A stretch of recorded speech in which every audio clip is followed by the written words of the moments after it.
मारिया अपने friend Charles को अपने हॉस्टल के रूम में लेकर आई ही थी कि तभी हॉस्टल की लाइट चली गई।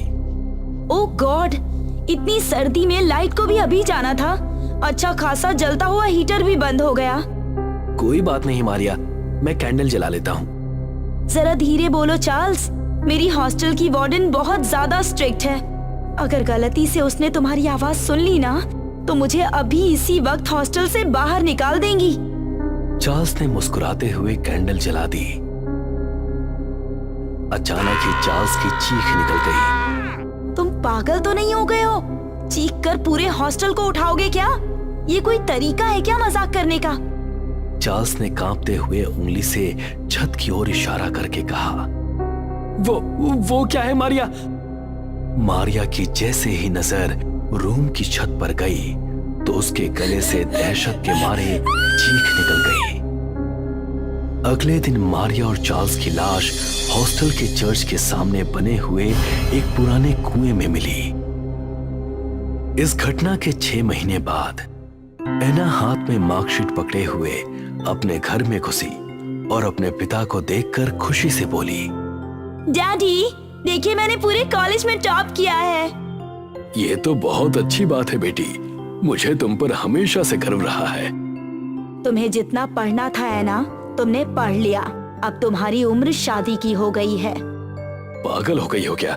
मेरी बेटी ने टॉप किया है, मैं उसे आगे और पढ़ाना चाहता हूँ। आपने तो मेरे मन की बात छीन ली डैडी। मैंने कॉलेज में तुम्हारे एडमिशन की बात कर ली है, मगर तुम्हें हॉस्टल में रहना पड़ेगा। क्या तुम रह पाओगी? हाँ डैडी, क्यों नहीं। एना उसी दिन अपने पिता के साथ एक गर्ल्स हॉस्टल में चली गई। हॉस्टल की वार्डन मार्था एना को देखकर बोली, बोलिए, मैं आपकी क्या मदद कर सकती हूँ? मेरा इस कॉलेज के हॉस्टल में न्यू एडमिशन हुआ है। क्या आप मुझे मेरा कमरा बताएंगी? हाँ जरूर। इतना कहकर मार्था ने एना की ओर देखा और थोड़ी देर के लिए शांत हो गई। आपका रूम मिल गया है और ये लीजिए चाबी। मेरे रूम का नंबर क्या है? वो चाबी की टैग पर लिखा है, रूम नंबर 101। थैंक्स। कोई बात नहीं, कुछ भी समस्या आए तो मुझे बुला लेना। जी बिल्कुल। एना अपने पापा को अलविदा कहकर अपने रूम की तरफ जा ही रही थी कि तभी किसी ने पीछे से आकर उसके कंधे पर हाथ रखा। एना ने देखा तो वहां पर कोई नहीं था। क्या हुआ बेटी, तुम रुक क्यों गई? पता नहीं डैडी, मुझे ऐसा लग रहा है जैसे पीछे से मेरे कंधे पर किसी ने हाथ रखा हो। तुम्हें कोई वहम हुआ होगा। कुछ देर बाद एना के पिता एना को हॉस्टल के कमरे में छोड़कर अपने गांव की ओर रवाना हो गए। एना अपने रूम से निकली ही थी कि अचानक एक लड़की ने आकर उसका रास्ता रोक लिया। कौन हो तुम और तुमने मेरा रास्ता क्यों रोक लिया? मेरा नाम जूलिया है। तुम रूम नंबर 101 में शिफ्ट हुई हो ना? हाँ, लेकिन तुम क्यों पूछ रही हो? वहां मत रहो, नहीं तो बेमौत मारी जाओगी। क्या बकवास कर रही हो तुम? आखिर तुम हो कौन? तुम्हें इस बात से कोई मतलब नहीं होना चाहिए। तुम्हें मेरी बात पर ध्यान देना चाहिए। जितनी जल्दी हो सके उस रूम को छोड़ दो, आगे तुम्हारी मर्जी। एना गुस्से से आगे बढ़ गई और बड़बड़ाने लगी। आखिर समझती क्या है ये अपने आप को? इतना कहकर एना ने जैसे ही मुड़कर देखा तो अब वहां पर जूलिया नहीं थी। ये कहाँ गायब हो गई? एना अपने रूम की तरफ चली गई। एना के रूम की बालकनी के सामने बने चर्च के बाहर कुआं साफ दिखाई दे रहा था। एना वहां पर खड़ी थी कि तभी उसे कुएं के पास एक परछाई दिखाई दी, मगर अगले ही पल वो परछाई गायब हो गई। एना को अचानक नींद आने लगी और वो जैसे ही पीछे मुड़ी तो पीछे जूलिया खड़ी थी, जो एना को बगैर पल के झपकाए घूरे जा रही थी।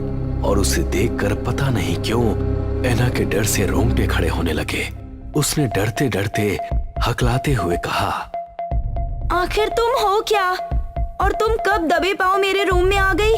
तुम्हारी कदमों की आहट तक मुझे सुनाई नहीं दी। तभी अचानक जूलिया गायब हो गई। आखिर ये कहाँ चली गई? कुछ सेकंड्स पहले तो यहीं पर खड़ी हुई थी। अरे ये सब हो क्या रहा है? ये जो कुछ मैं देख रही हूँ वो सच है या मेरा वहम?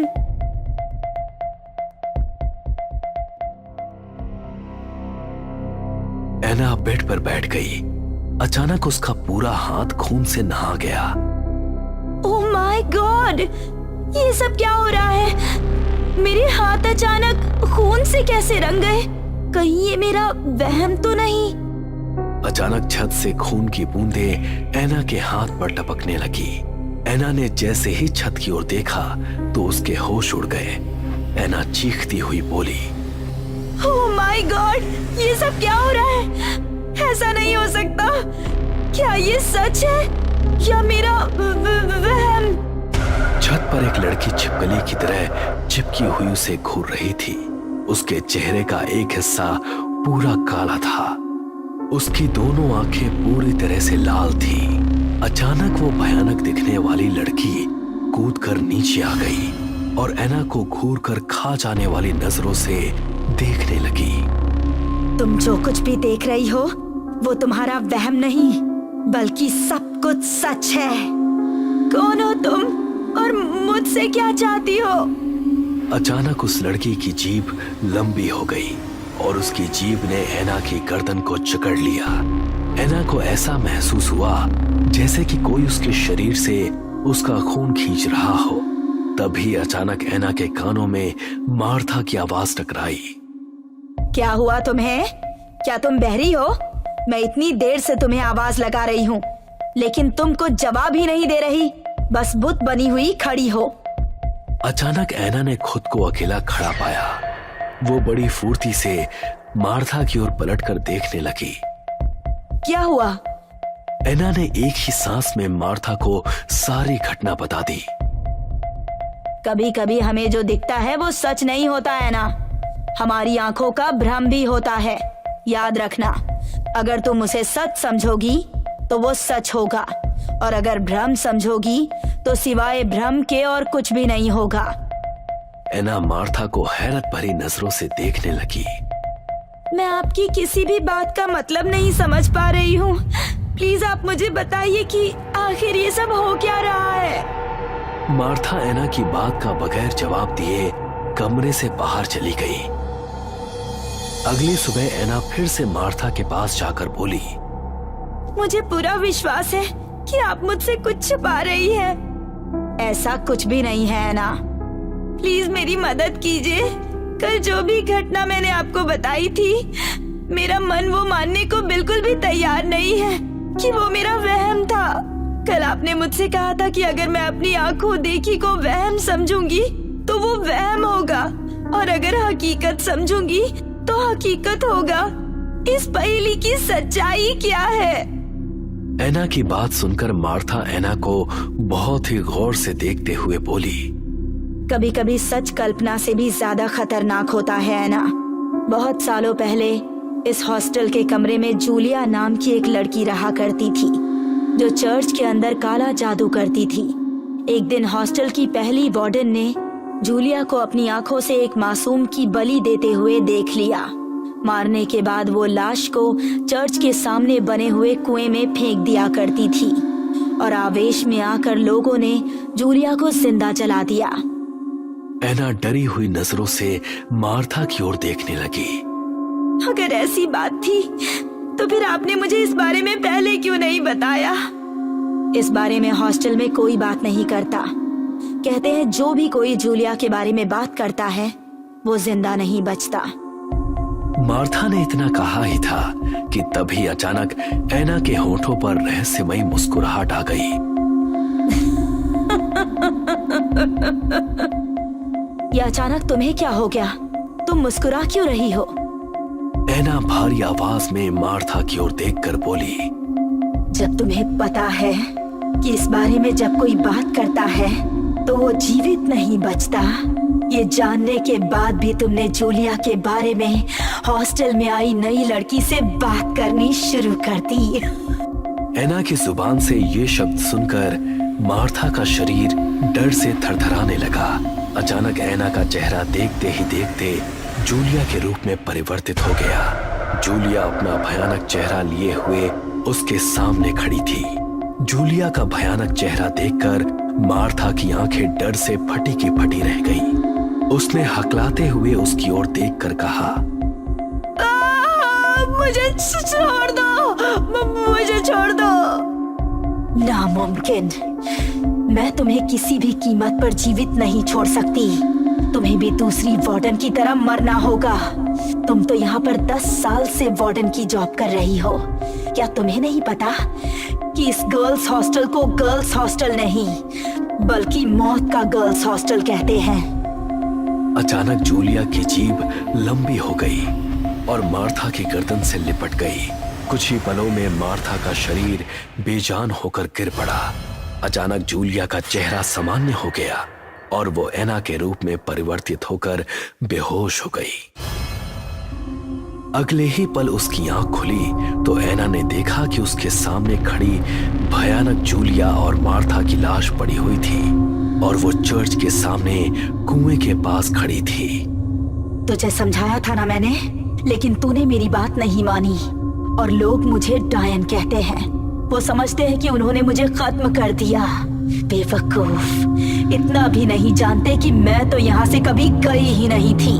मेरी आत्मा उसी कुएं और इस रूम से जुड़ी हुई है। क्या मार्था को भी तुमने जान से मार दिया? क्योंकि वो एक राज को राज बनाकर नहीं रख पाई, इसीलिए मारी गई। लेकिन तुम चिंता मत करो, तुम्हें तो वैसे भी मरना ही है, क्योंकि मैंने तुम्हें चेतावनी दी थी कि मेरे रूम में रुकने की गलती मत करना। अचानक जूलिया की आंखों में खून उतर आया। तभी ऐना के कानों में मार्था की कल की बताई हुई बात गूंज गई।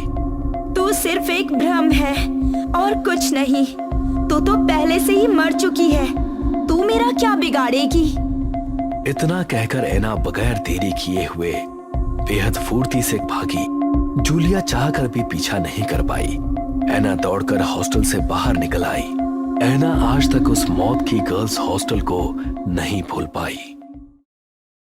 आत्माओं का हॉस्टल। गीता और दीपिका रोजाना बैडमिंटन खेलने जाते थे।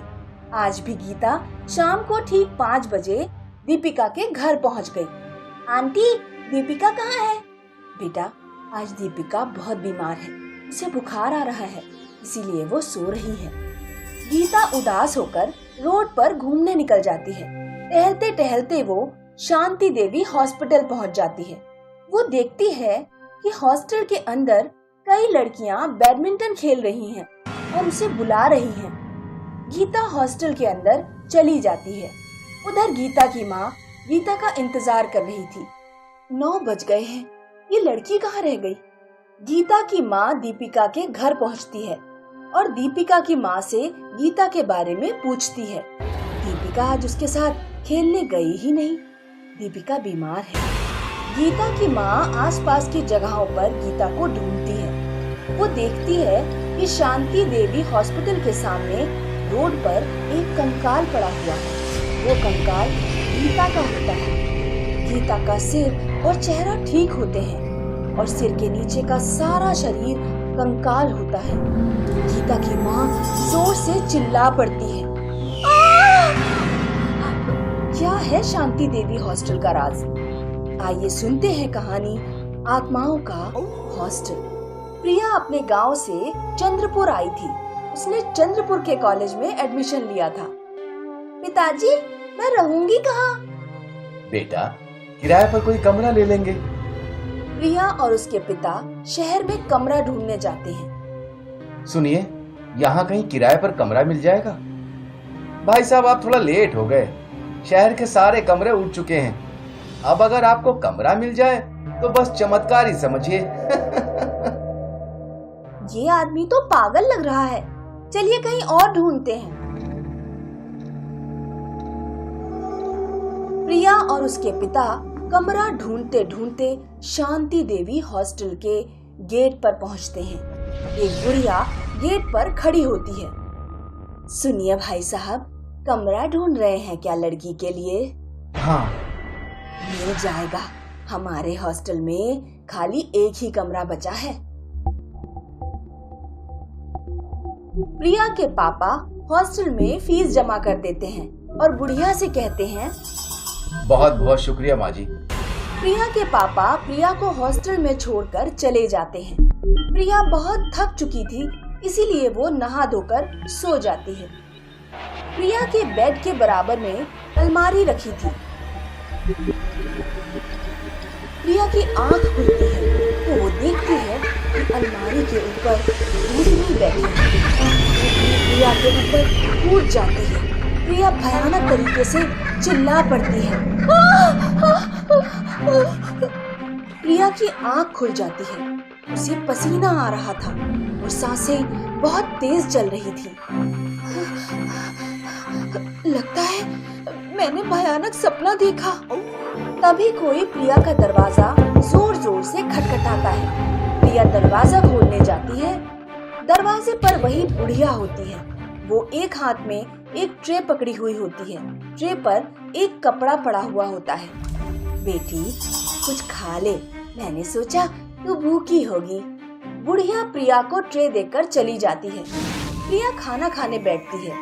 जैसे ही वो ट्रे के ऊपर रखा कपड़ा हटाती है, वो देखती है कि ट्रे में हड्डियों का ढेर रखा है। प्रिया ट्रे फेंक देती है। वो घबराई हुई अपने रूम के बाहर जाती है। पूरा हॉस्टल खाली पड़ा था। तभी प्रिया को एक लड़की दिखाई देती है। लड़की के पैर उल्टे होते हैं। बोलो प्रिया, क्या तुम्हें कोई मदद चाहिए? तुम्हें मेरा नाम कैसे पता? मेरे पास मत आना। प्रिया लड़की से दूर भागती है और दूसरी लड़की से टकरा जाती है, जिसका केवल शरीर होता है। क्या तुम्हें मदद चाहिए? प्रिया हॉस्टल के गेट पर जाती है और बुढ़िया को ढूंढती है, लेकिन बुढ़िया वहाँ दिखाई नहीं देती। प्रिया डरकर हॉस्टल के बाहर निकल जाती है और पड़ोस के एक घर में मदद मांगने जाती है।